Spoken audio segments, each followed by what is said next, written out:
Pitter patter, let's get at her. It is another episode of the Manely Broncos Podcast, and we are excited because Broncos football is back, ladies and gentlemen. Broncos football is back. We have Broncos football on preseason. They will be facing off against the Indianapolis Colts, and actually. This is not going to be the only time that they face the Indianapolis Colts. They will be facing the Colts during the regular season. So it is. It's going to be a fun time. It's going to be a super, super fun time. Looking forward to getting a chance to really have literally our first time of actually having some first Broncos recap of the year, Brandon. So it's gonna be a lot of fun. We're gonna dive into all of that, we'll definitely have you all covered. The interesting thing to me is how much Bo Nix are we gonna see? Because Sean Payton specifically said the starters will play 15 to 18 snaps, I think is the quote. So does that mean if we see 15 to 18 snaps of Bo Nix, he's the starter, or are we going to get a lot of Bo Nix, or what's going to happen? Or is it going to be split? I will say that has been a theme, whether it's been first, second, or third team. The reps, amongst them, has been 4 reps, or something 4 reps, 5 reps, whenever they've been able to do the team period. It's been rather small, right? I mean, it's not like we're going to do 8 reps of, something for, Jarrett Stidham, or 8 reps for Bo Nix, and then 8 reps for, Zach Wilson, what up, Johnny? So it's going to be, very interesting. So specifically with where things may be heading with Jarrett Stidham and Bo Nix, are we going to get 8 reps, for Jarrett Stidham, or are we going to get, 8 for Bo Nix, or is it going to be just all across the board? So it's going to be very interesting to monitor.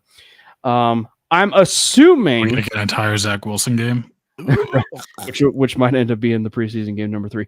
I'm assuming, Big Mike, that you have home from what? I'm assuming that you have Wingstop while you are watching the Manely Broncos podcast. I'm just going to assume that. And I'm assuming it is the Big Mike order, by the way. I'm assuming it's the Big Mike order.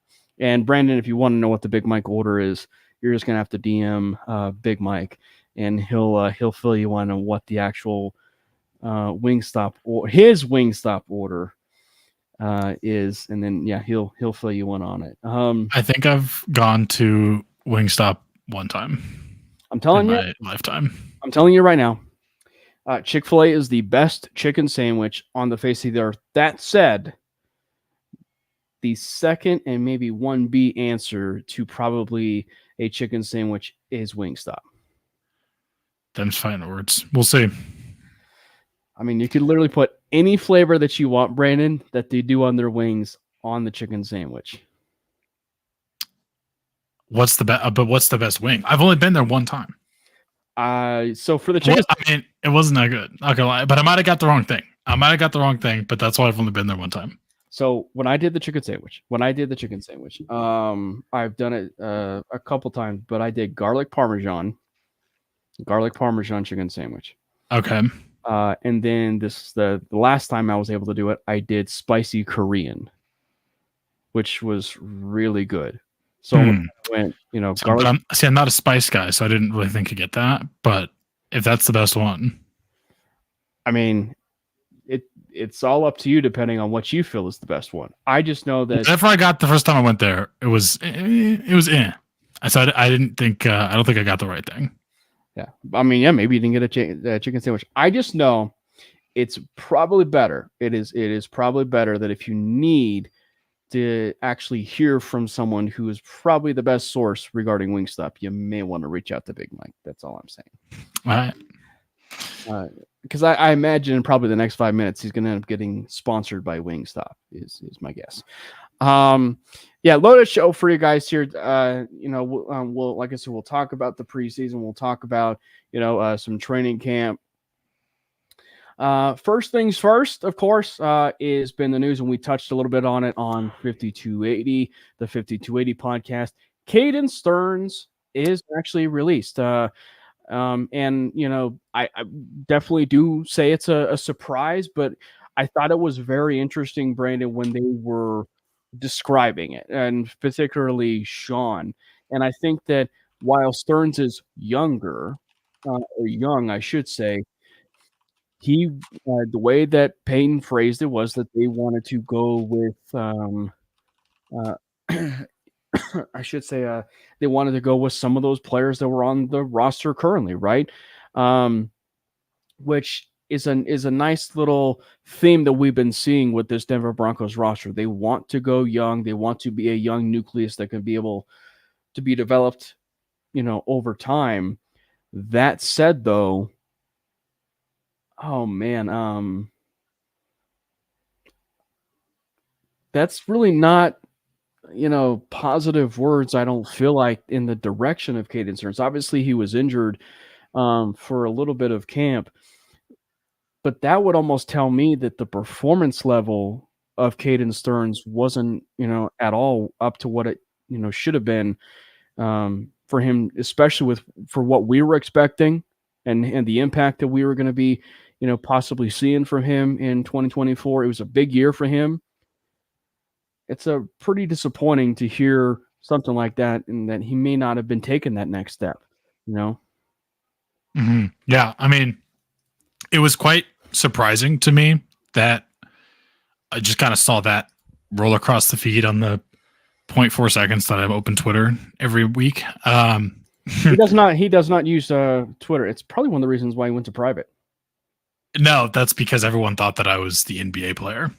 And I got tired of being tagged in. Thanks to me. Everything. It's like, just look at my picture. I'm white.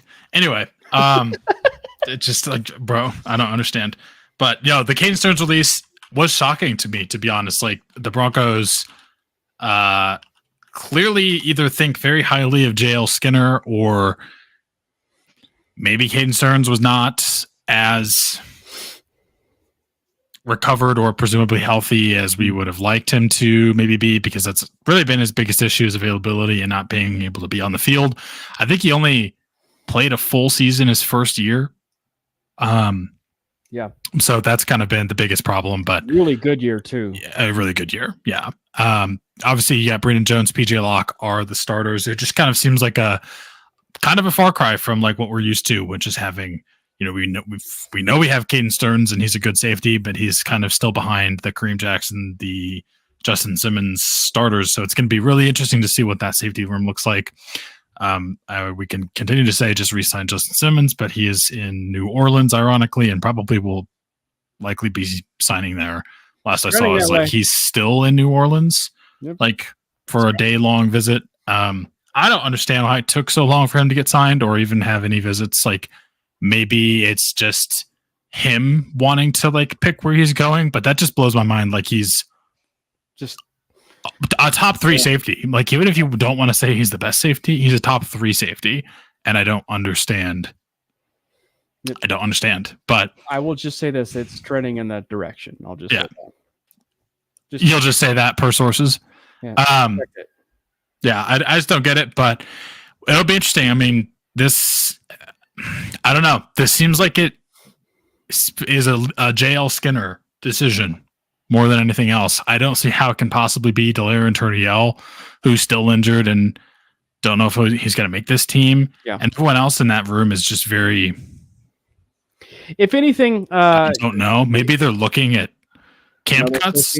Or another safety. Or a different safety to bring in. I mean, the safety position is getting younger, but like...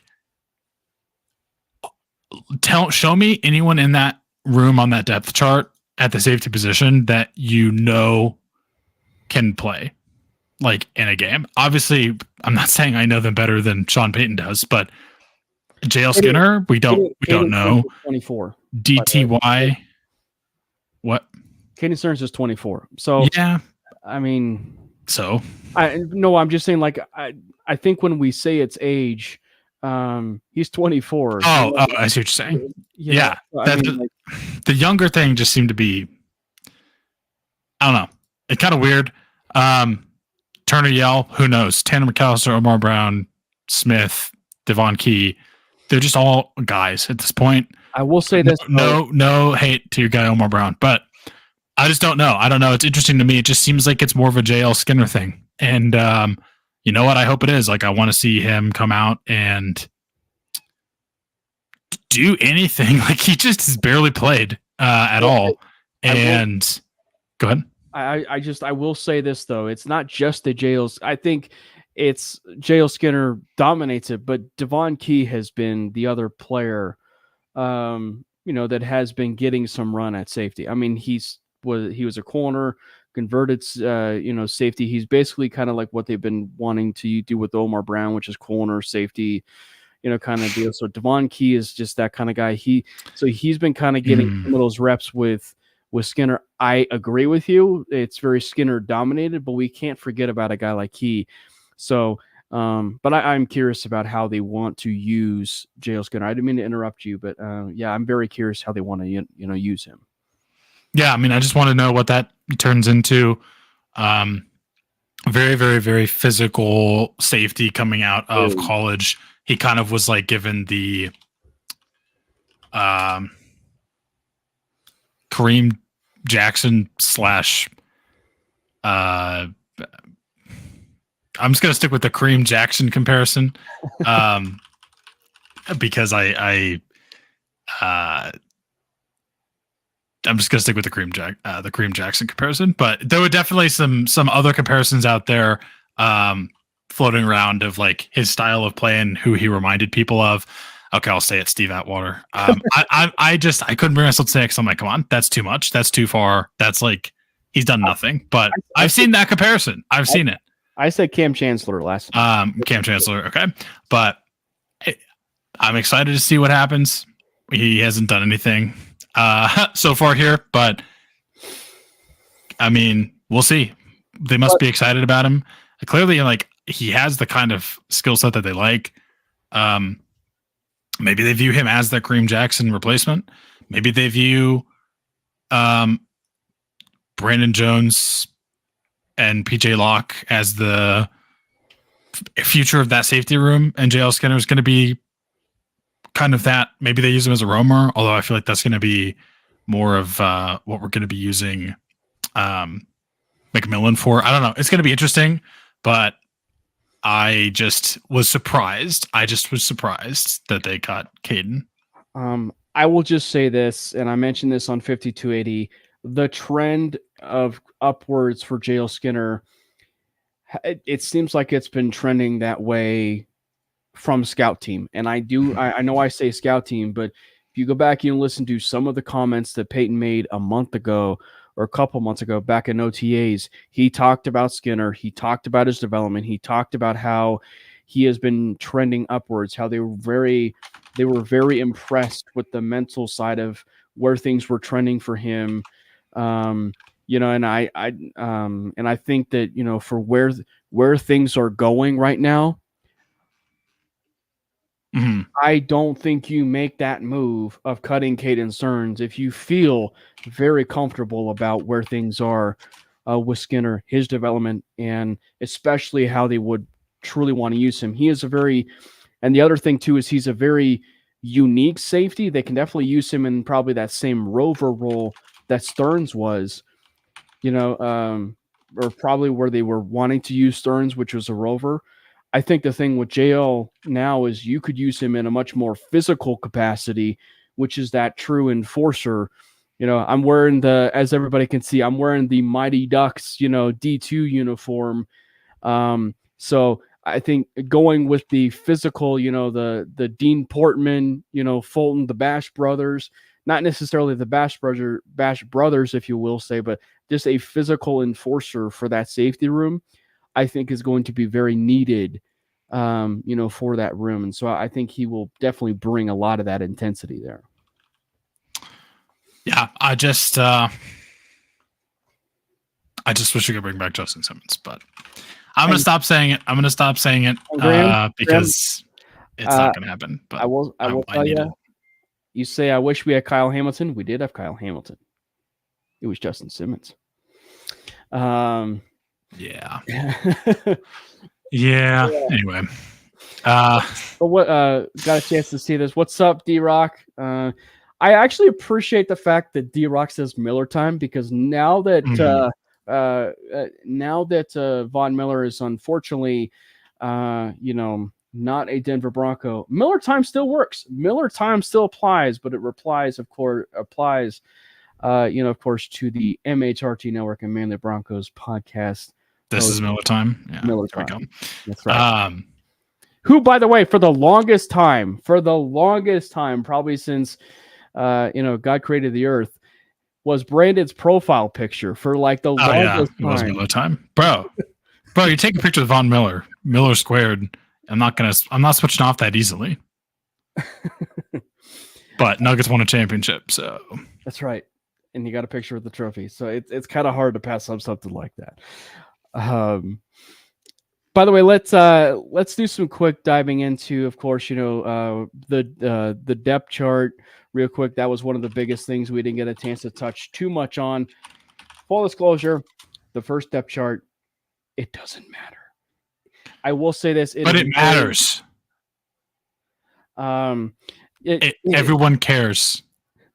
Everyone cares on the outside, but don't tell Sean Payton that. It was like the biggest troll job ever when he rolls out the first depth chart and you see specifically that quarterback room of Jarrett Stidham, Zach Wilson, and Bo Nix, when basically just read what you're basically watching in camp. If anybody has been at training camp every single day or reading what's been going through the timeline, Bo Nix has, if what went down today, he had the first team reps for 6 of the 9 days that they've had practices so far. So kind of read what it is, for what you're seeing there. It seems like they really want Bo Nix to win the job. He's got to earn it still, but they really want Bo Nix to win that job. We'll certainly see, what becomes of it, going forward. But Stidham, steady Eddie, and Zach Wilson, I think he's solidified that, he's definitely the third quarterback. The question just is going to become, do they keep 3? But I think, I will say this. I think there's one thing is for sure about the Denver Broncos and the quarterback position. We're in the end game now. We're in the end game now. It is between Jarrett Stidham and Bo Nix. Is it really? Is it between Bo Nix and Bo Nix? Well, but I get it. No, I get it. I feel like the Zach Wilson ship has been sailed for a while. I don't think he makes the team, but you know what? We'll see.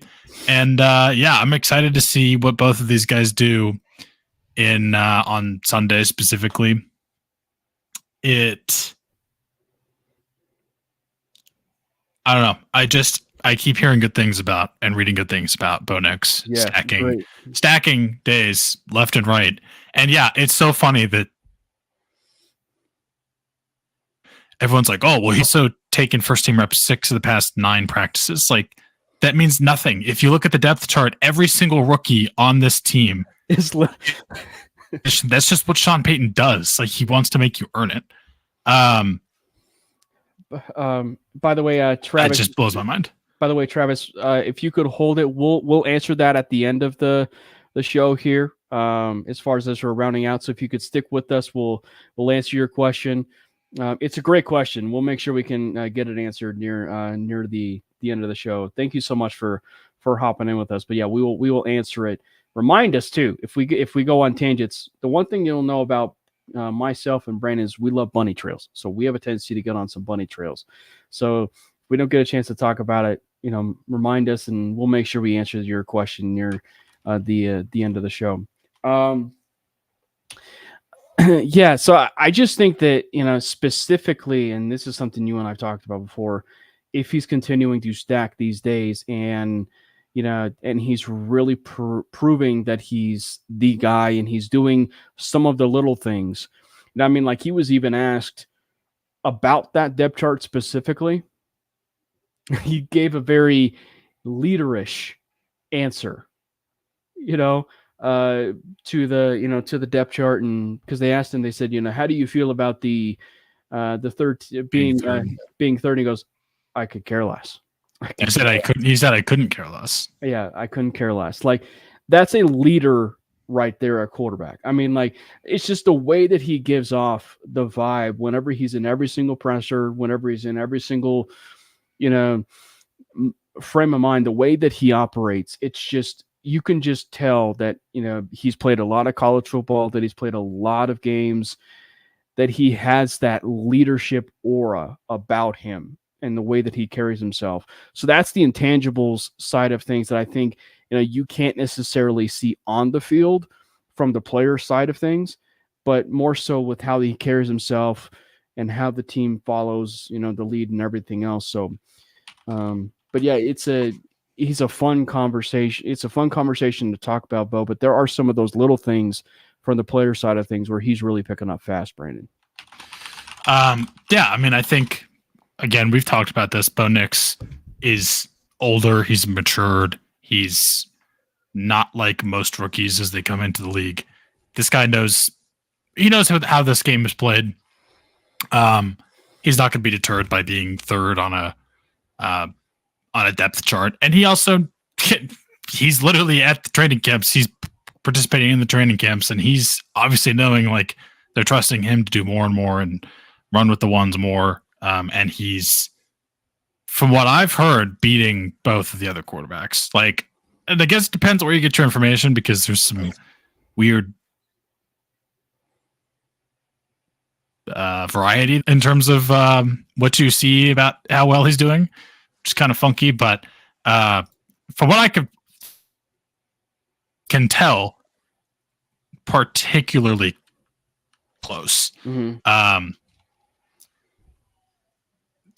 And I am not surprised, but I mean, yeah, that's kind of seems like that's the answer I expect from someone like Bo Nix. He's not going to care about where he shows up on a depth chart. He's just going to show up and put in the work and prove that he should be number one on the depth chart. And I think he has probably already proved that. And I think he will just prove that more. Like, there is no doubt in my mind that I would be surprised if it takes longer than week 3, if he doesn't open the season as the starter, for him to be the starter. And I definitely think there's pretty, like, it would not be surprising at all if he does open the season as the starter. That's just where this seems like it's trending for me. So I think that, when we talk about the little things, one of the areas where Nix was so good coming out of college that we saw him as a prospect was his processing, his ability to process pre-snap, before the line of scrimmage, and specifically some of the tweets that we've been seeing from, Zach Seegers' thread, or some of the other people that have been out there in camp, and, Bronco fans being the real MVPs and doing some of those videos out there at training camp. Y'all are the real MVPs. Thank you all so much. But you get a chance to see that. You get a chance to see the him be that processor, right? He's processing things at the line of scrimmage.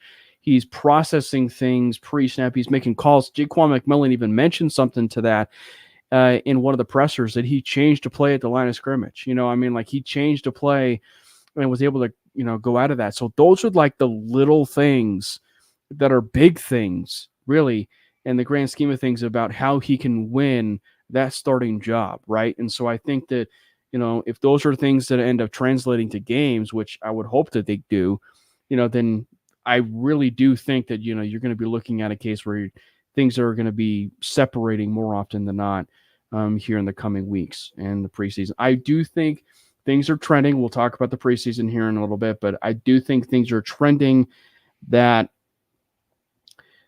Stidham will get the start in the first preseason game. The question is just going to be, what is the sample? What are the reps?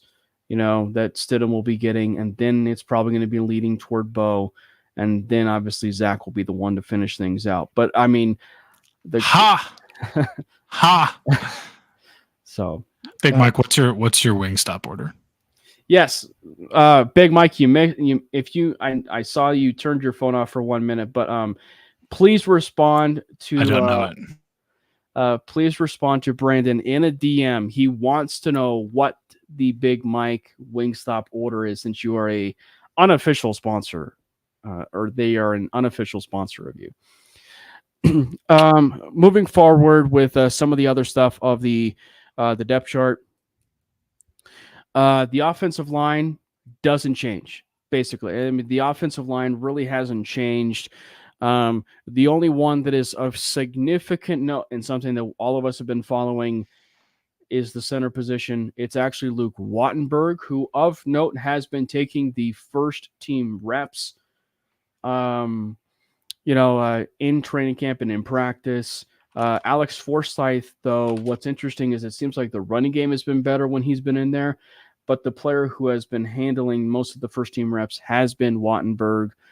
But as far as what you've been able to see at camp, that's really the biggest thing. Is offensive line really hasn't changed much. So you got Garrett Bowles, your left tackle, Ben Powers, your left guard, Wattenberg at center, obviously Quinn Miners, Mr. Belly, Mr. Brink's truck over there at right guard, Miners, and then of course Mike McGlinchey, who according to Gage, if you guys got a chance to listen to the 5280 podcast yesterday, and he's been out there and he's been out there at camp every single day. Seems like Mike McGlinchey is actually having a pretty solid camp from what he's been able to see, which is great news if you're a Bronco fan, because I think some people kind of were wondering if he's going to be almost like the weakest link on the offensive line. So hearing breaking news, the Big Mike meal is a garlic parm chicken sandwich with 2 Louisiana rub wings added on and a side of cheese fries with ranch.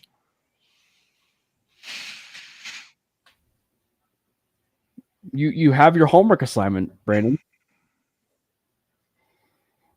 I gotta try that. I can't do it this week. I've met my weekly quota for fried chicken yesterday, but next week, baby. Okay. Next time, baby. I definitely want to try that. That sounds super good. So the homework assignment for next Wednesday is you have to. I have to, if I tried it by then, 100% chance I'll forget, but I'll try. Guaranteed. Based on how you're unresponsive, guaranteed. Yeah. Hey, I'm busy, man. Hey. But yeah, I mean, I've also heard that Mike McGlinchey has been doing pretty good. I mean, the bar was not high, but he definitely ended last year better than we had seen earlier in the season. So that's encouraging. The Luke Wattenberg thing to me at center, that's the biggest surprise in my opinion. And if he ends up being named the starter, like, damn, I would not have guessed that at all. Yeah, and I mean the way things have been looking at camp is that he's been solid, and I think that of note, I think what's really important to mention here is that they traded up for him. Do you remember that? Like the Broncos traded up for him. I think I don't think the Broncos traded up for Forsyth. They definitely took him in the 7th round, the 6th, 7th round. Does it even count when you trade up in the 7th round? Right. Not necessarily, no. But I just think that it's at least worth noting they traded up for him.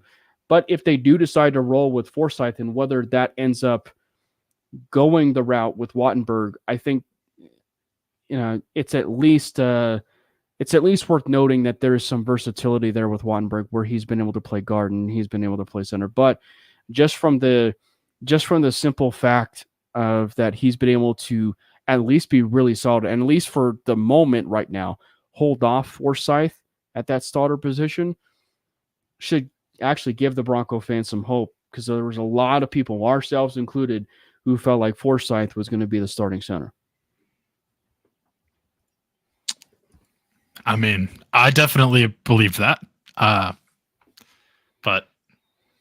hey, if Luke Wattenberg earns it, good for him.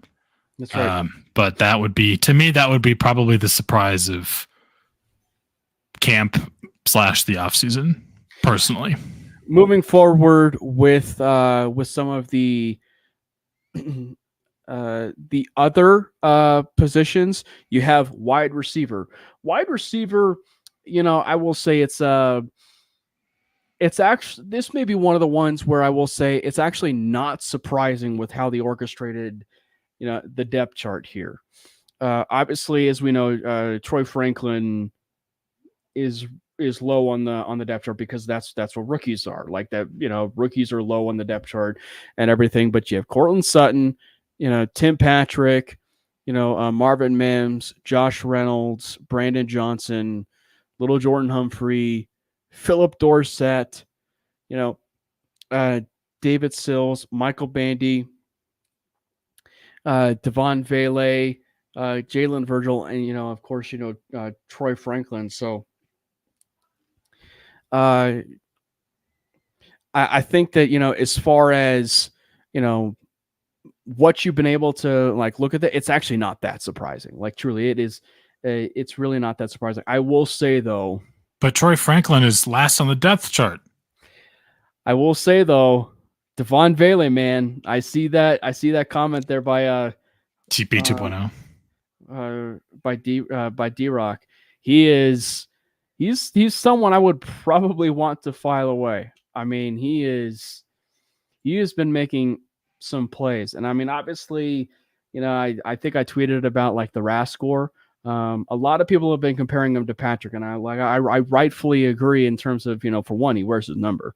2, he came from Utah. But Marcus Colston was a guy who I don't know if Sean Payton drafted him, but he was taken in 2006, and he was a 7th round draft pick, just a few slots away before Vele in 2024, right at the 7th round. And Colston became arguably the best wide receiver in Saints history. So, and especially with Colston's size and how big he is and how he has been able to use his frame, maybe that's the comparison we should be rolling with is Marcus Colston. That's an interesting comparison. Yeah, I mean, Devon Vele obviously has that similar sort of size. He does have the Cortland Sutton and Tim Patrick size as well. But the thing that stood out to me specifically that Coach Payton talked about was his hands and his ability to make those contested catches, the 50-50 balls that turn into not 50-50 balls. So that to me almost sounds more like Cortland Sutton 2.0. But I understand the Tim Patrick comparison for sure. I'm really excited to see Tim Patrick back, by the way, on Sunday. That's going to be really fun. Who's also been doing pretty well. Yeah. But I'm definitely excited to see Devon Vele. I would not be surprised if he makes this roster. We've talked multiple times here in the past couple of weeks about the amount of wide receivers that they could keep on this team. And the exact quote from Coach Payton that just is kind of interesting to me is he specifically said, first of all, we got to keep giving him opportunities because he has strong hands in traffic, like I had kind of mentioned earlier.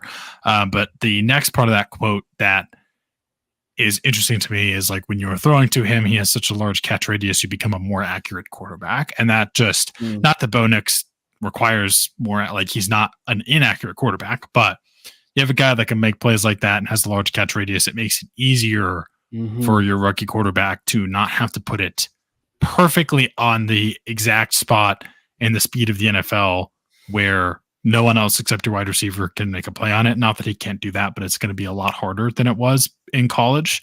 And having a guy that can get the ball away from his body and still come down with it is going to be valuable. So I'm excited to hear that. I mean, it seems like every year you have every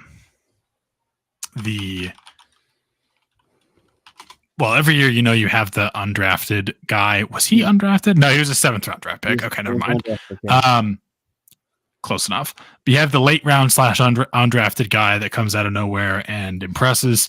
We also seem to just kind of do well with wide receivers, like wide receivers and running backs. They just kind of, and corners, they just kind of seem to happen. I mean, not that we haven't missed on wide receivers. Don't hear what I'm not saying. Like, it's happened, but it's not exactly been better than what's that? I was going to say it's not exactly the Pittsburgh Steelers who may or may not be adding a wide receiver here in the next 24 to 48 hours. That blows my mind. I don't understand that. But I mean, we're not exactly the Pittsburgh Steelers when how they've been able to find wide receivers, right? Like Antonio Brown, Emmanuel Sanders, Deontay Johnson, Mike Wallace. Like, yeah, but we're also not as bad as the Chargers, the Chiefs, the Patriots, to a certain extent, the Raiders, everyone else in this division. Yeah. Yep. Tight end position. Greg Dulcich is behind Adam Troutman. And then after Greg Dulcich is the best player on the roster, and that would be Lucas Kroll. Lucas Kroll is behind Greg Dulcich. Nate Atkins is behind Lucas Kroll. And Hunter training Lucas Kroll, the best offensive player on the roster. Yeah, exactly. And then Hunter training camp. Good to know. And then Hunter training camp Moyer.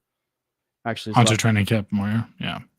Actually, his last name is Camp Moyer, but yeah, we just decided to roll with it.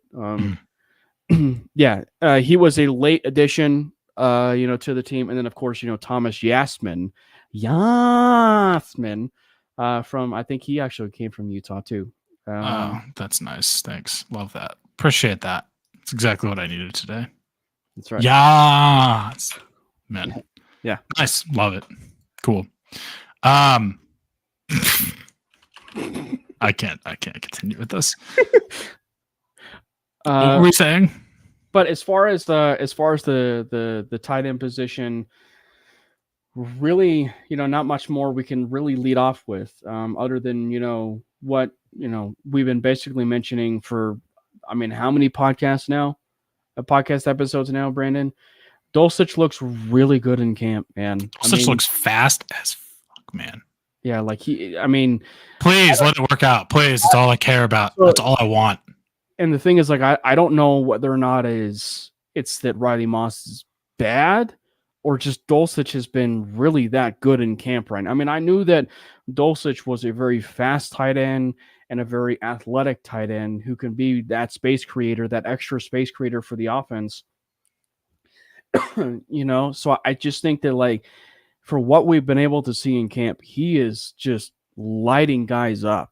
And I think that, it's a nice little callback to what you and I have been mentioning when the Sean Payton era was beginning, that there were two players, one's not here, but there were two players that we thought were going to be beneficiaries of this offense, and, the other one is no longer here, but the second one, unfortunately, has injury history, but he's back, and that's Greg Dulcich. Greg Dulcich is a player who will really benefit in this offense, especially when you think of the history of guys like Jeremy Shockey and, and Jimmy Graham. Like, those are two tight ends specifically that would really thrive. Or Jimmy Grandpa, man. Yeah. So the ageless Jimmy Graham, who is in fact a free agent if he's not, retired yet. He hasn't retired yet? Yeah. But yeah, Dulcich looks really good. And actually, to Lucas Kroll's credit, Kroll looks amazing as well. And so, like the best player on the team. Maybe not necessarily the best player on the team, but he does look really good out there in camp. Troutman, if there's anybody that is in this tight end room who, if you were to compare, who's probably the Jarrett Stidham of the room, of that tight end group, it's Adam Troutman. He's steady Eddie. He's the guy that, he's, I think I made the comparison yesterday that, like, he's the Joel Dreesens, he's the Owen Daniels, he's the Mr. Reliable. He's the guy that's, you can be able to rely on, maybe those third downs, or, if you really need a surprise touchdown, here and there, in the AFC divisional playoffs or the AFC championship playoffs against the New England Patriots, he might actually be your guy. Obviously, I'm talking about Owen Daniels, in the AFC championship game against the New England Patriots there. But yeah, I just think that, like, he's Mr. Reliable. And then, of course, Nate Atkins, who's your Mr. Versatility, fullback, tight end, not necessarily a Kyle Juszczyk, but you got a guy that you could be able to use in a lot of different ways. at fullback, at tight end. And then of course Yasmin and Camp Moyer. I will say Yasmin. I will say this thing about now I just started a trend. Dang it. But yeah, I will say this. As far as Yasmin, I'm very curious to see how they use him. I think he might at the very I think he will be a practice squad guy, if anything. I don't know whether or not he'll be on the team, but I think if there's a way that they can maybe develop him, they could probably be able to put him on the practice squad. He was an undrafted player that they were able to sign. Sometimes they were able to keep some of those players. Actually, I think last year, if I'm not mistaken, didn't they have like almost a vast majority of the players on the practice squad that were basically undrafted free agents that they signed, except for like a few here and there that they plucked from, Lucas Kroll being one of them, actually. But like, if I'm not mistaken, a lot of them that they had on the practice squad were a fair amount undrafted free agents that they had. I think so. Yeah, I think it was. I'd have to go back and look. I think almost all of them were undrafted. I'll have to look. But yeah, I mean, we talked about it every time. We have to get something out of this tight end room. We have to get something out of the tight end position. It's been 84 years. And what's a good year for Dulcich? Someone. Just real quick. What's a good year for we'll talk about it a little bit more, but what's a good year for Dulcich?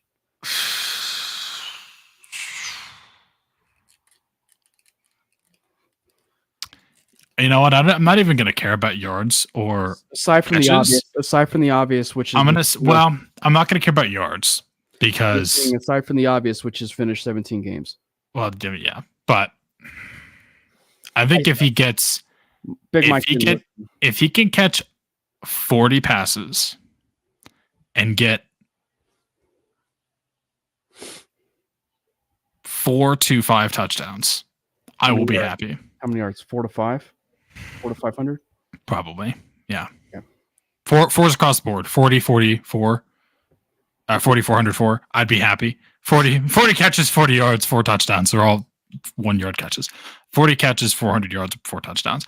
Obviously, I'd like more than that. But just based on what we've seen from that position and his injury history and just like how long it takes the tight end room to develop, I'd be happy with that. I'm not going to expect him to have a Sam Laporta year. If he gets 5 touchdowns, I'd be happy. Just something, man. Show us something, please. I'm begging you. Play 17 games. But that's my statistics. I tweeted it today. But I will say this: depending on the type of impact that he has on this offense, which is stretching the middle part of that field, which is, that is something you are seeing Bo Nix do a fair amount of in practice, which is working that middle of the field. Guys like Greg Dulcich and some of those other weapons that you've been able to see in the middle of the field, like that's gonna be a big part of it, especially with Dulcich. So if he has a big year, and I, knock on wood, if he's able to, finish the season at 17 games, but if he has that big year, you're talking about probably an extension candidate a little bit early, as far as a conversation. Would you extend him after this year? I think that there is. Does he have 1 year left or something? Like, does he have 1 year left? I would assume. Was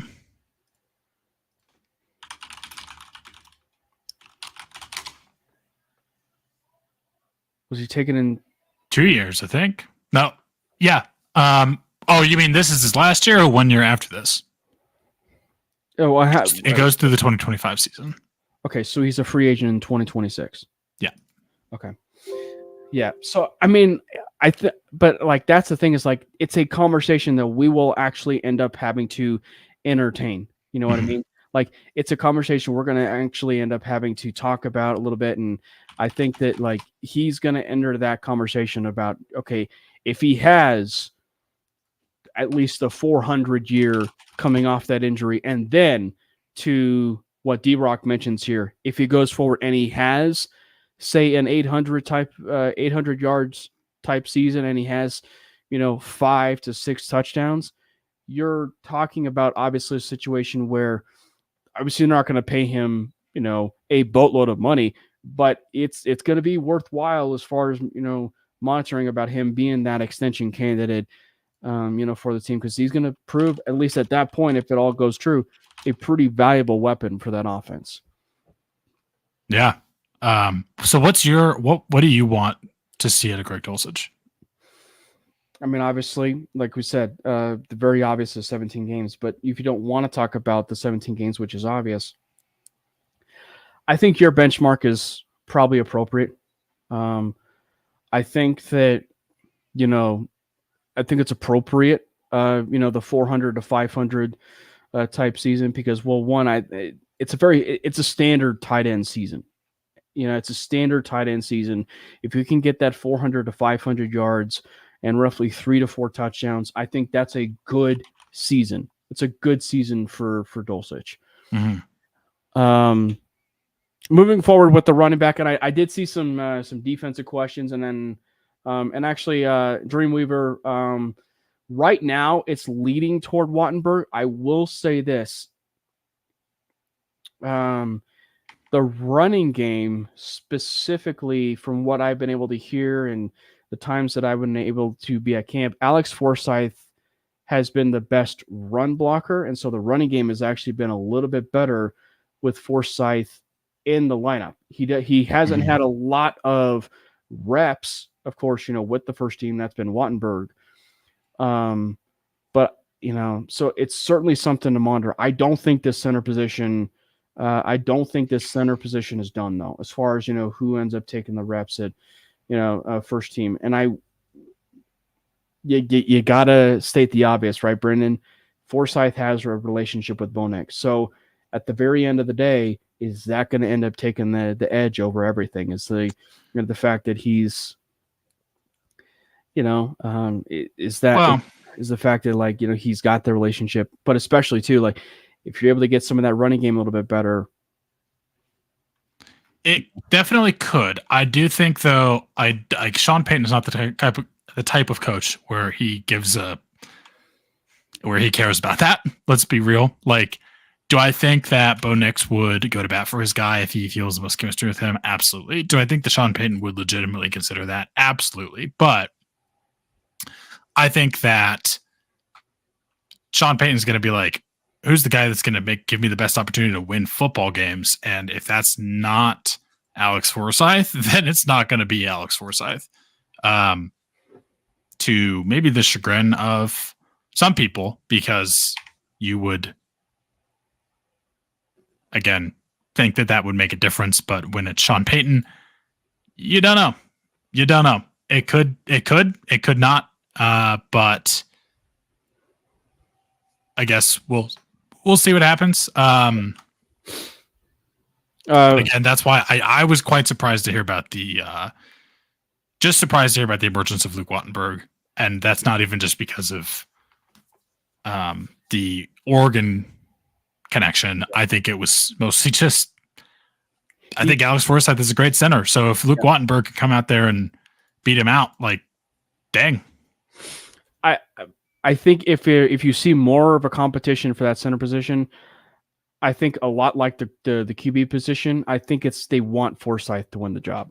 Mm-hmm. I think it's kind of like what they're showing you, like I really think that, if it lingers, they really want Forsyth to win the job. The thing that's interesting to me is, and not that Forsyth can't, but I think Wattenberg is the guy that has proven that he can also be utilized at the guard position. Mm-hmm. And I think we would value that versatility and maybe take a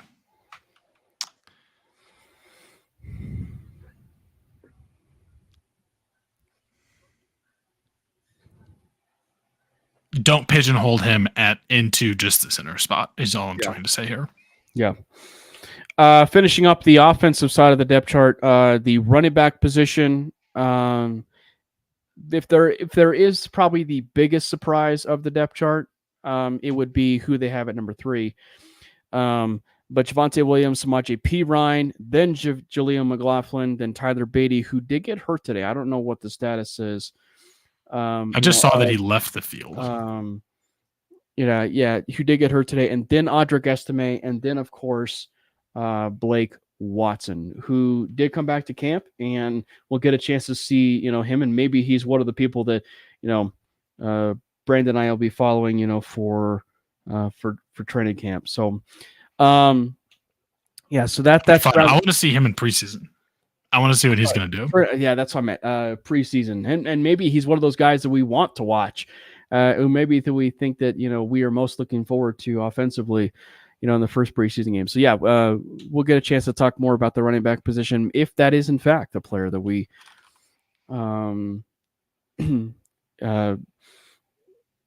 choose. Let's go to the defensive side of things, and we can get a chance to answer Johnny's question. The defensive line, the starting defensive line, or I should say the front seven, is as follows as far as the starters: Zach Allen, DJ Jones, Mr. DJ Jones, the law firm of John Franklin Myers, Jonathan Cooper, and then Baron Browning. Did you see the Baron Browning trade suggestion to the Falcons? I did, yeah. What the? That's the dumbest shit I've ever seen.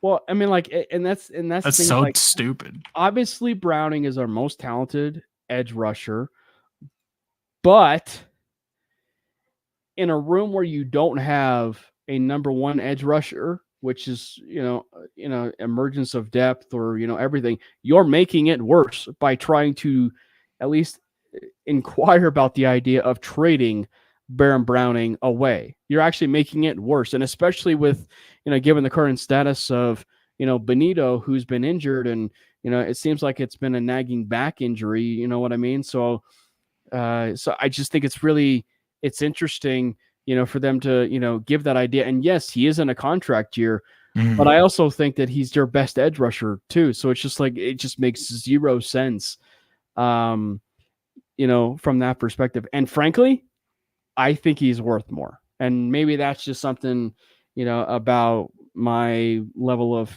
how high I am on Browning. But I just think that he's worth more than a fourth round pick. And especially given the fact that he was a third round pick, in the draft like a couple of years ago with, of course, Jonathan Cooper.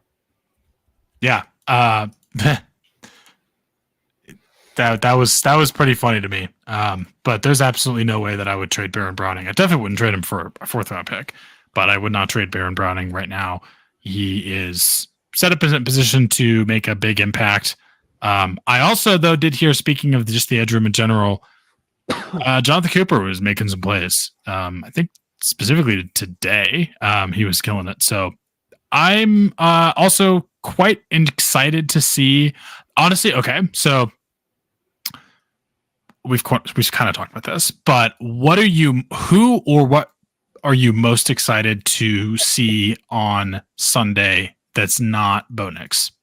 Like maybe it's even a position group, because for me, I want to see the defensive line. That's what I'm most excited about, other than Bo Nix, is the defensive line, across the board.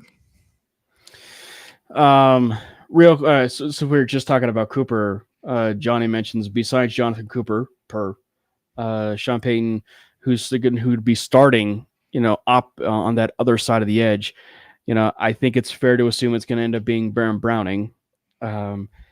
I think it's going to be Baron Browning. I really do. I think it's going to end up being Browning. That was my prediction. Yours was Benito and Browning.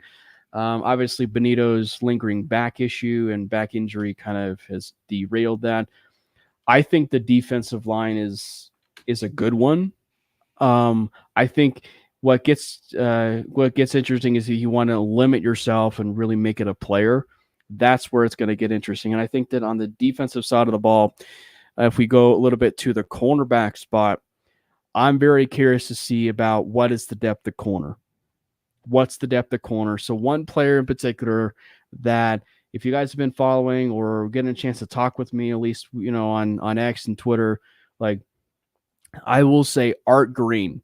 Art Green is the corner that I am eyeballing for for Sunday against the Colts. He is a 6'2" corner. He's built like a running back. He's a former track star. When he was in college, he was in college. He was a cornerback safety, and a player that was. Is he a work of art? I mean, well, if you're a track star and you're built like a running back, like that is that is a pretty ridiculous combo. And if you're able to develop him, and that's a player you could work with. And it seems like he's been able to make some plays in camp. I think he had a fumble of, was it Beatty? Or I forget who it was. Josh Reynolds was blocking, I think, on the play. I can't remember who was running the ball. But yeah, he had a fumble today. He's been making plays, whether it be in 7-on-7, and so on. But obviously, so one player in particular, I would say, Art Green on the defensive side of the ball. But I mean, to your point, the defensive line is still worth monitoring because it's the best unit on the team. It's the best unit on the team. And I don't know if we'll see John Franklin Myers. I don't know if we'll see John Franklin Myers, with the first preseason game. I'm sure we'll see DJ Jones there for a little bit. I think it will be very interesting to see how they roll out some of that defensive line. How much will Zach Allen play? How much will Baron Browning play? If Baron Browning doesn't play much, that should tell you in and of itself who's going to be your starting, edge rusher. And same thing goes for Jonathan Cooper. If there is two players within the edge room or even the defensive line that I am very much looking forward to, it's Thomas Incoom and Jonah Ellis. And then specifically probably on the interior or defensive end, it would be the guy who recently has just been reinstated, Brandon Wazarike. I'm curious to see what we'll see from Wazarike. Obviously, you've got something to say about him, and about you were a bit surprised to see them reinstate him, but it was mostly because of how good this defensive line has looked, and we don't know.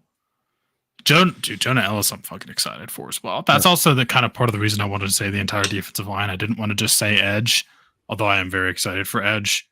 But Jonah Ellis, the law firm of John Franklin Myers, Roach, I want to see everyone. Wazarike, that's the main reason I'm surprised, is just given how much we've heard and seen that this defensive line is vastly improved and better than by far last year. What I've heard is the most improved position on the team, and it's now a strength. Yeah.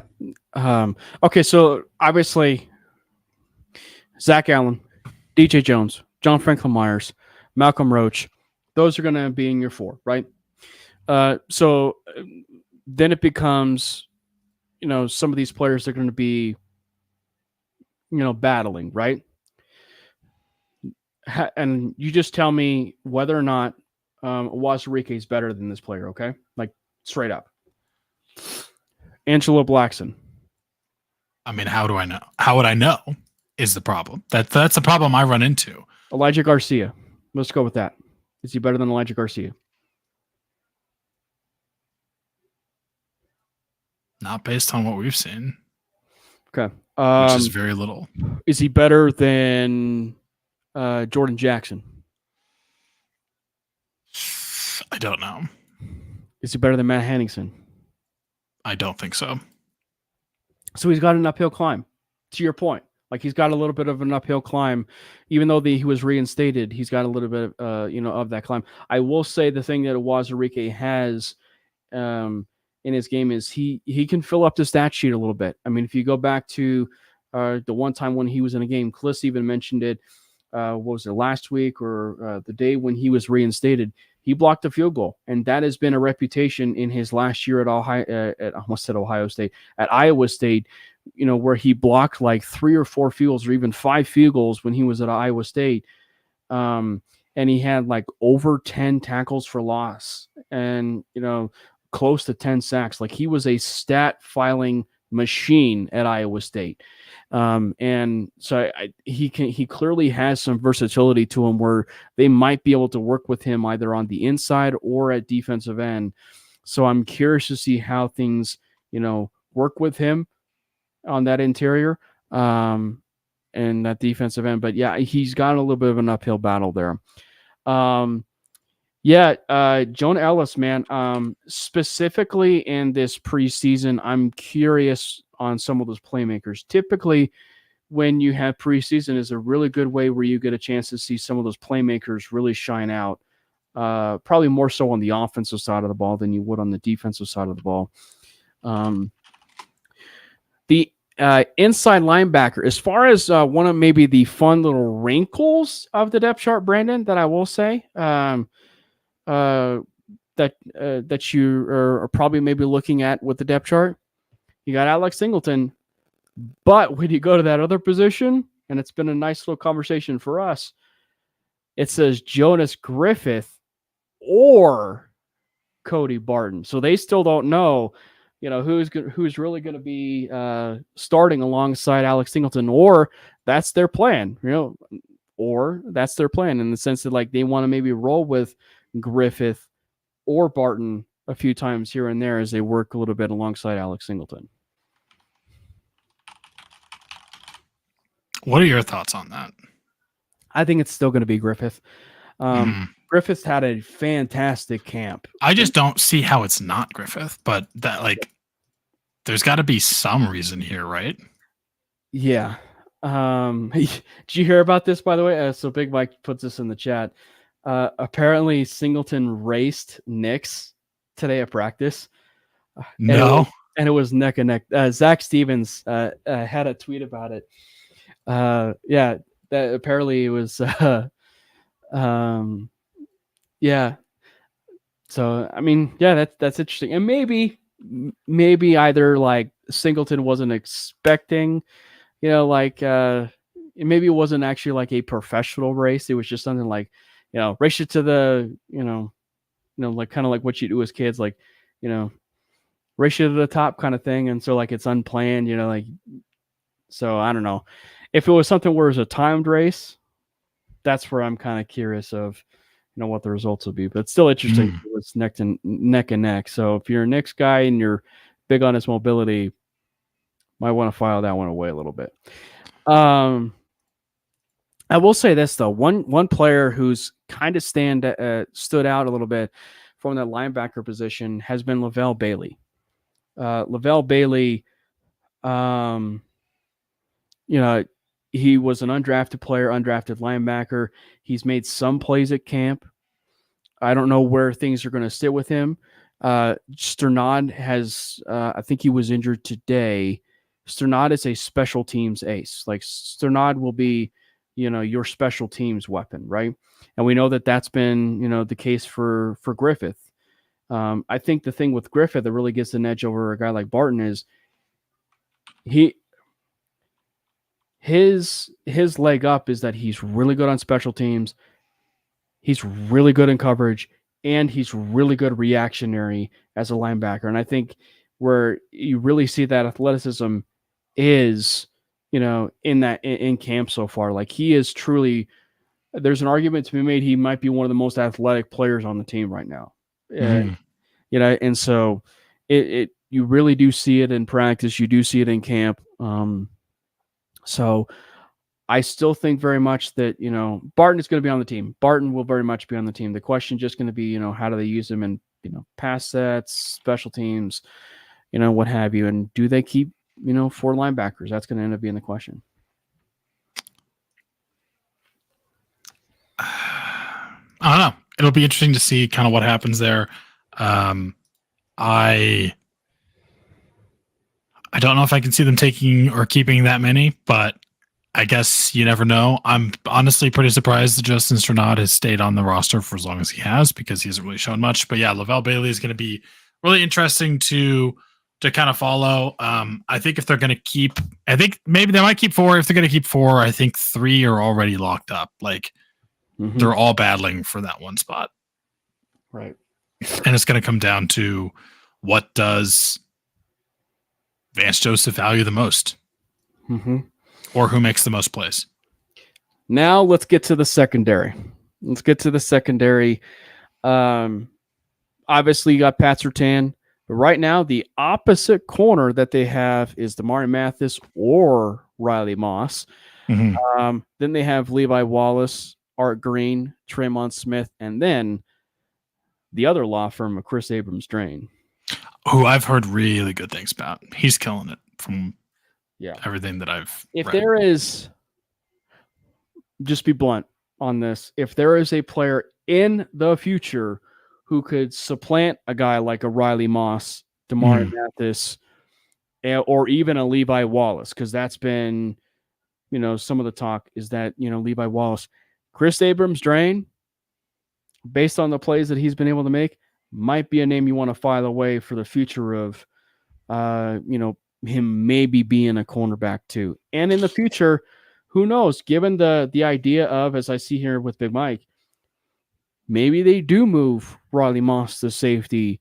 And maybe that's something we can actually get a chance to talk to Mike Sanford to tease next week. He apparently coached against Riley Moss. So get some fun little insight there for Riley. He has a fun little thing that he talked to me about where he actually feels that Moss is the better corner or better corner. But Cooper DeJean is the most athletic. Really? Yeah. So that's interesting. I want to know more about this. Yeah. Riley Moss should be a safety. I wouldn't hate to see that. I'm intrigued to see that come about. I do want to know what's going to happen at that second cornerback spot. I don't know if I would say yet that I'm concerned, but I don't know. I mean, like right now I'm seeing it as Damari Mathis, Riley Moss. Well, and so that's the thing is like it's about they made big jumps. But it's like it's what you want to believe at camp right now with cornerback too, because it's like there's a lot of mixed reviews going on around camp, and we just teased Sanford, who's going to be a guest next week on Manly, but like he's been tweeting and he's been mentioning that Moss has been rather solid. He's been rather solid at camp so far. But you talk to Zach Seegers, you talk to maybe Joey Richards, some of the people with Let's Talk Broncos. It's concerning, from their point of view. And so, and I do trust Sanford's opinion. I do trust, of course, the Let's Talk Broncos podcast opinion too. So it depends on, what side of the aisle you're on when it comes to that conversation. So, but we all know that, the real end of the conversation is going to be what it's going to be like against Indianapolis, whether it's going to be, like against the Green Bay Packers, and then, to end things with the Arizona Cardinals. So there is a interesting wrinkle for cornerback too, though. Brandon. I'm curious to know what you're about to say, because I saw something, and I don't know if it's going to be what you're referring to. Well, in case of emergency, and they need to roll with a cornerback too, there's been some instances, not a lot, there's been some instances where Jaquan McMillan has been the outside corner. That's not what I was thinking of, but I mean, I think he's talented enough. He could absolutely do it. Yeah. Yeah, absolutely can. I mean, like, so the thing is like, I think back to when Chris Harris, he was so good as the nickel corner that I think it got to the point where if emergency, push came to shove, he would end up being the boundary corner. And I think over course of time, there was like some injuries that were taking place, with the team. Then he ended up becoming that boundary corner. And then at that point, once he became so good at a boundary corner, he was just reliable on the boundary and on the inside. So it just became like, what do you want to see? Do you actually want to see, him on the boundary? Do you want to see him on the inside? And so then at the latter part of his career, he became a little bit more on the boundary, so I think it can happen. The thing with J-Mac versus obviously Chris Harris Jr. is Chris was a bit smaller. Chris was a bit taller than J-Mac. J-Mac is like, was he like 5'8", 5'9", or something? Like he's not overly tall, right? I will say this though, and this is something you and I mentioned, right, Brandon? And we'll talk about that game, forever. And that was when he was asked to play the boundary in that Los Angeles Chargers game. He played fantastic in that game. It was the Chargers. Their wide receiver room has been just awful, but they played their starters in that game. Guys like Mike Williams and Keenan Allen in that game, and he held them, pun intended, no penalties, but he held them really well and actually should have had an interception. I will say it until the dogs come home. He should have had an interception in that game.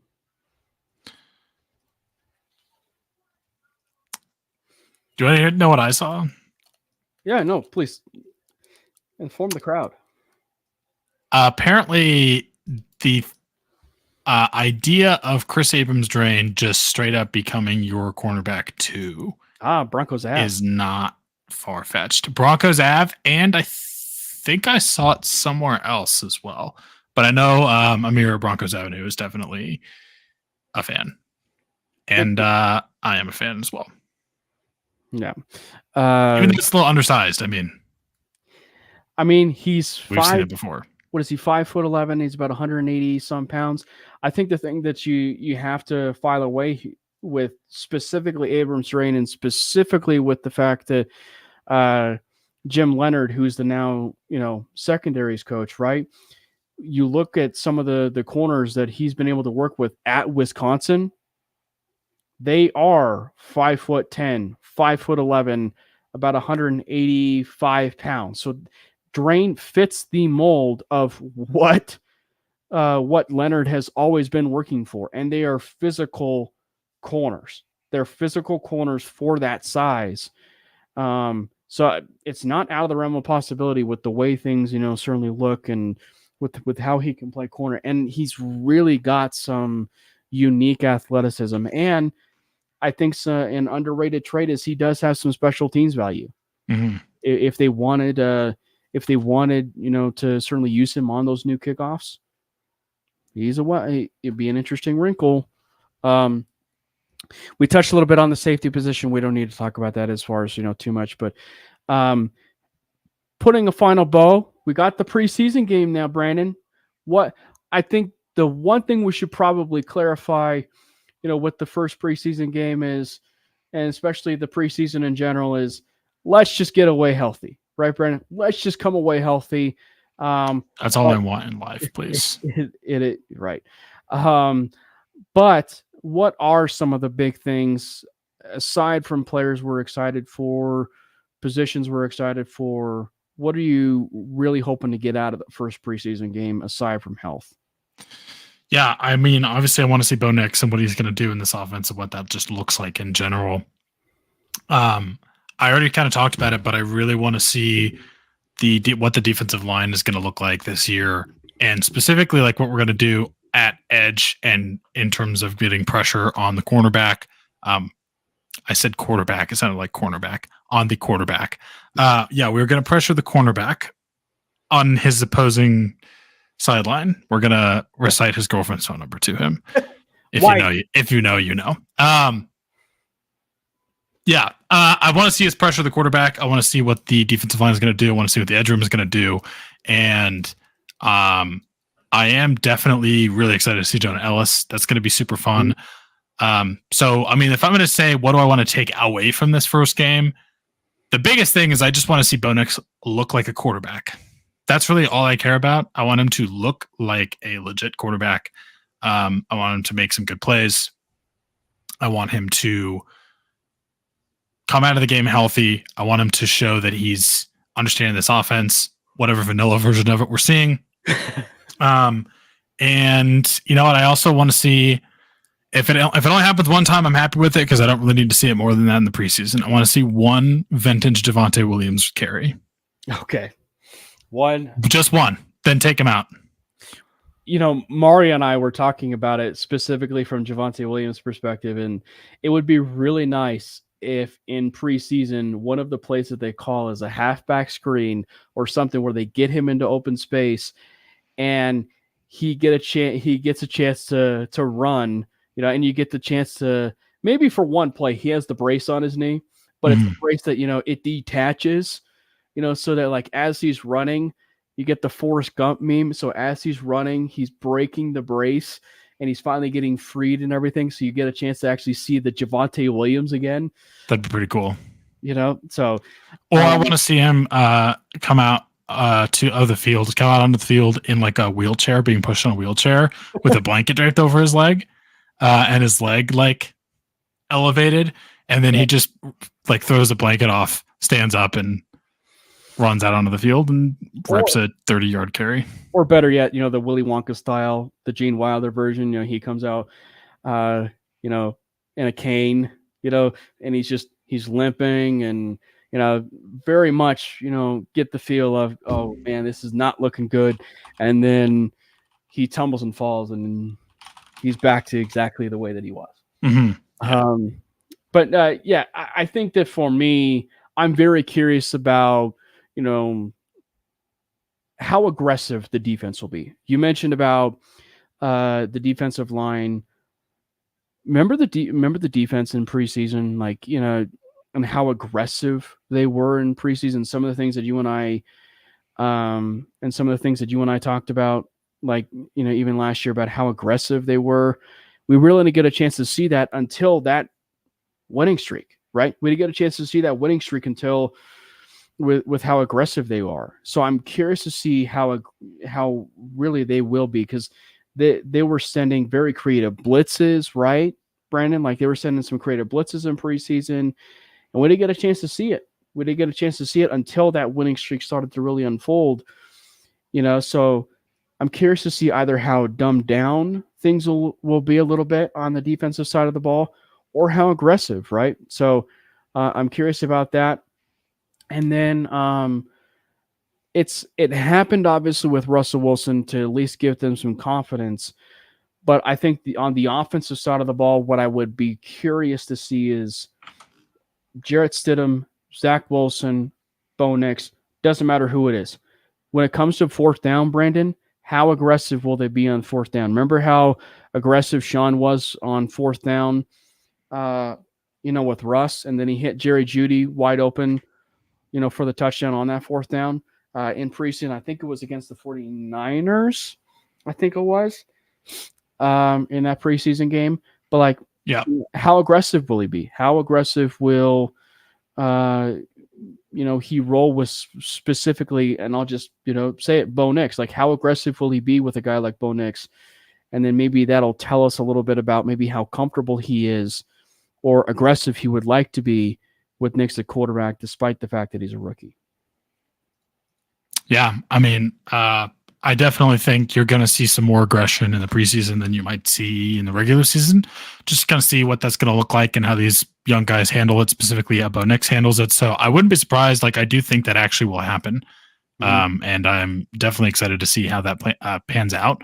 But I do think that actually will be something you'll see, just to see Sean kind of test these guys, specifically Bo. Yeah. All right. We teased it and everything. Travis, we'll come back here to your question if you still stuck with us. So, do we actually think that Sean Payton will win a Super Bowl with us? He says, I believe that he can, but because of Reed and Mahomes, etc., he won't.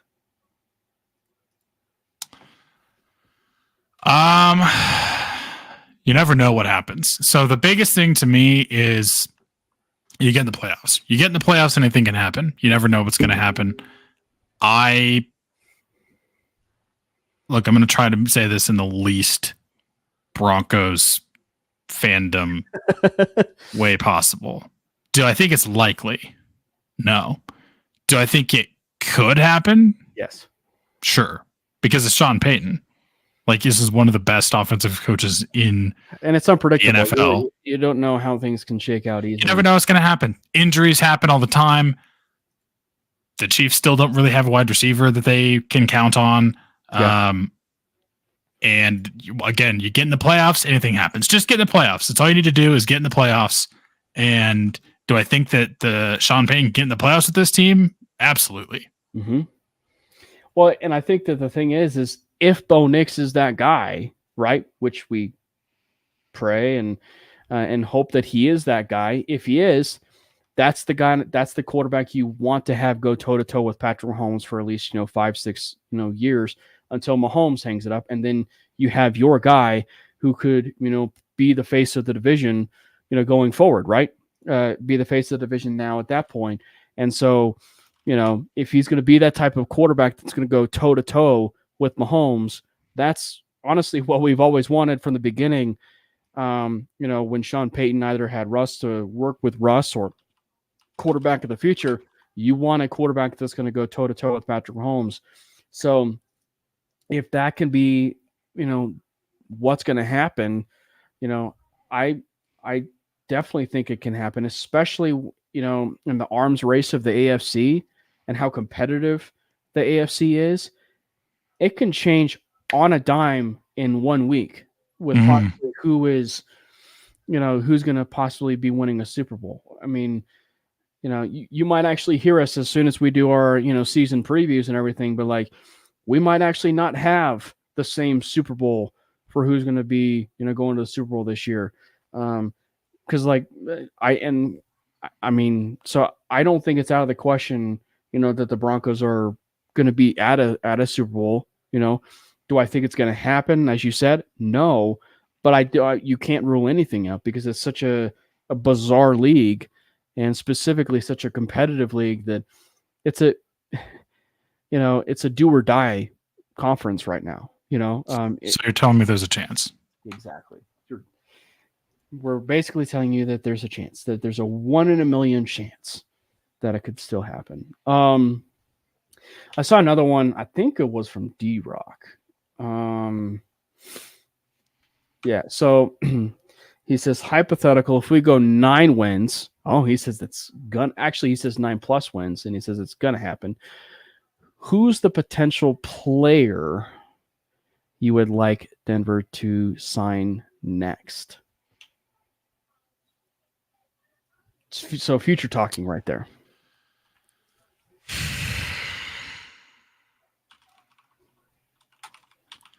Are we going at this with the assumption that everyone who can possibly be a free agent will be available, or are we taking obvious names off the table? Right, because I was going to say, given the Ayuk news and the way things are trending right now, he's still not a Pittsburgh Steeler. It's trending that way, but he's still not a Pittsburgh Steeler. Because how crazy we want to get here. I can get real crazy, and y'all will hate me. Or I can get somewhat more realistic. Why don't we, just for the sake of being comedic, let's go crazy, then let's go actually. How good does Bo Nix look in this situation? Okay, so let's just go with D-Rock's hypothetical. 9+ wins, okay? Yeah, but does Bo Nix look like a franchise quarterback? Or I would assume so. To his hypothetical, I would assume so. All right, well, let's go crazy. Let's go crazy. If we get to 9 wins with Bo Nix as our quarterback, what can we do with Dak Prescott? I'm telling you, I told you it'd get crazy. I warned you in advance. But what's the deal? I assume you're giving him... he's going to be the highest paid quarterback in the league. Okay. He has to be.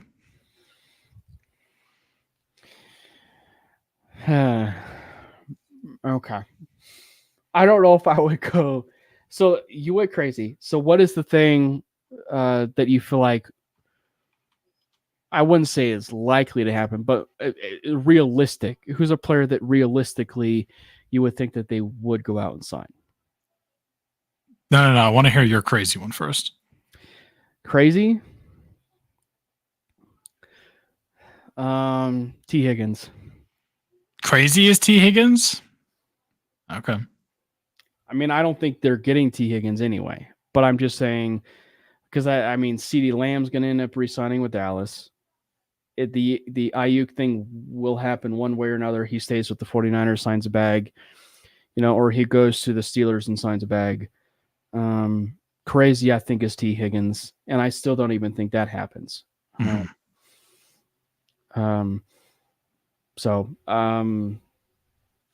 like, especially in particular with the wide receiver market and everything, like it used to be really, hot as far as wide receiver names, and then they, got signed up really fast as far as, with the free agent market.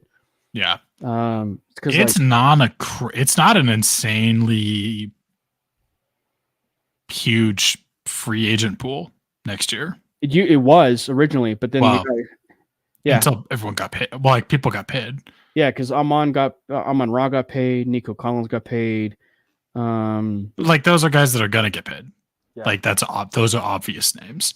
There's not really other than Dak Prescott. There's not really Tristan Wirfs got paid. This guy could change teams in his prime. Yeah, kind of guy. Except maybe T. Higgins.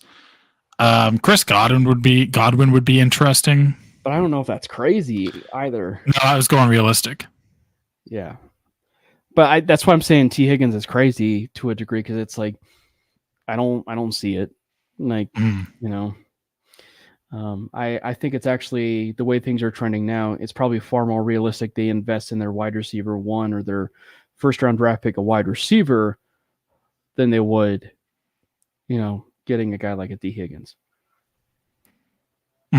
Yeah. But as far as realistic, let's pull up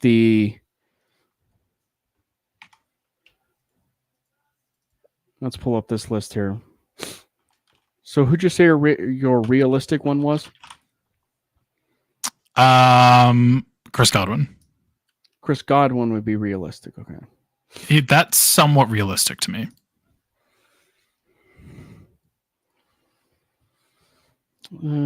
Chris Godwin, oh man, this is going to be, I am really going to piss off the chat.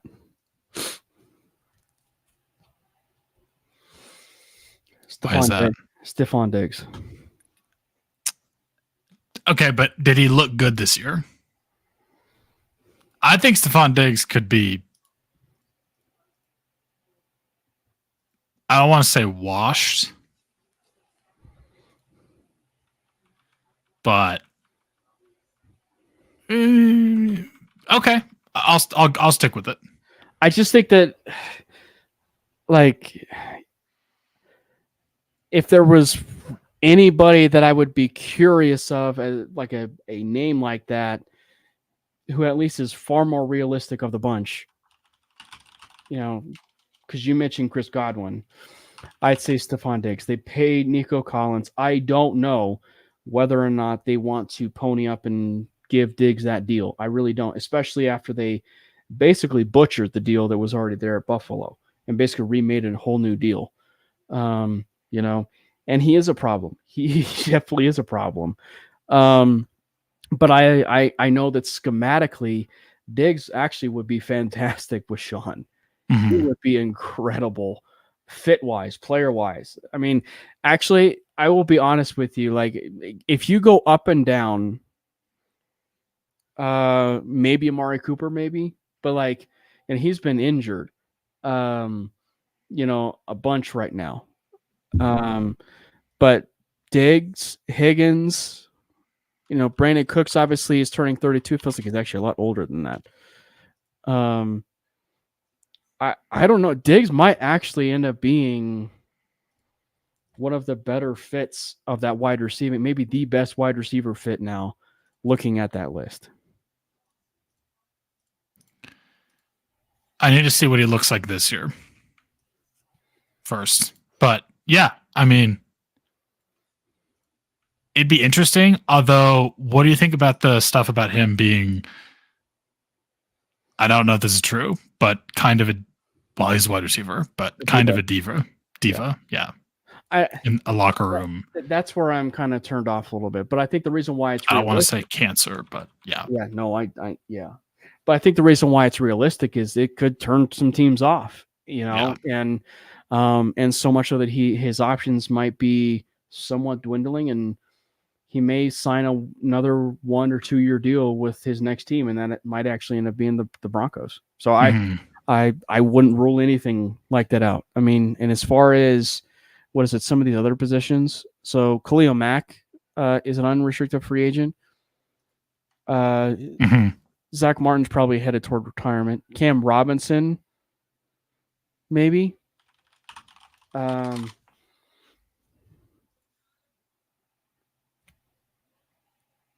Interesting. DeMarcus Lawrence is out there. I didn't know he was like 33.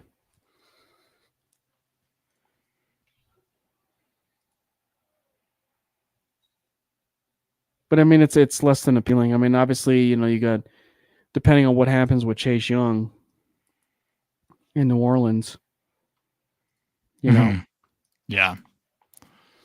So, I mean, I see Ronnie Stanley. I mean, he's 31. So, I mean, I think it would probably somewhat be elsewhere. But like I said, the most likely angle of where things would want to go and where they would probably want to address the team in that particular position, it would be the draft. That's my personal preference. The way things are standing now is I would rather have them draft, Torrey Horton, Luther Burden, the McMillan kid, I think from Arizona, kind of go out there and see if you can be able to land a good Travis Hunter. I actually think Travis Hunter is a way better wide receiver than he is a corner. He's elite at both, but I think that, and I'm curious to see how they would use him in the NFL, but I think that Travis Hunter would be a far better wide receiver than he would be a corner.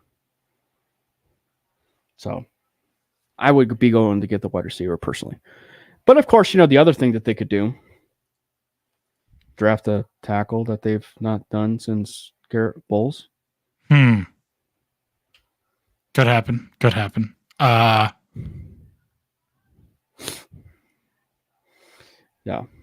It depends on who's going to be available. It depends on where we're going to be picking.